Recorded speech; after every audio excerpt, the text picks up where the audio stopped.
ક્ષત્રિય ઠાકોર સમાજના યુવાનો, વડીલો અને વિશેષરીઓને જણાવવાનું કે 26મીની રાત્રે જે સંમેલન યોજાવા જઈ રહ્યું છે તે માત્ર ને માત્ર પોતાનો રાજકીય રોટલો શેકવા, 2027ની ટિકિટ મેળવવા, સરકારમાં મોટો હોદ્દો મેળવવા માટે આ સ્ટન્ટ થઈ રહ્યો છે.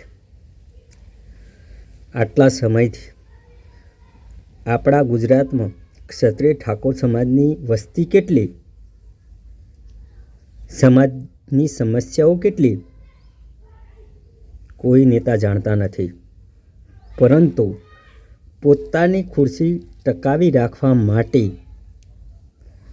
સમાજને હાથો બનાવી શક્તિ પ્રદર્શન કરી પોતે મોટા ભા બનવા આ સભાઓ થઈ રહી છે.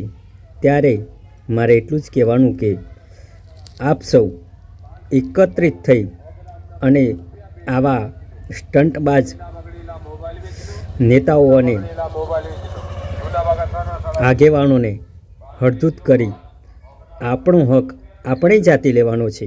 ત્યારે આવા ખોટા પ્રોગ્રામોમાં ના જવા વિનંતી. આપના પોતાના પ્લેટફોર્મ લલકારને લાઈક કરો, ફોલો કરો, સબસ્ક્રાઇબ કરો અને શેર કરો.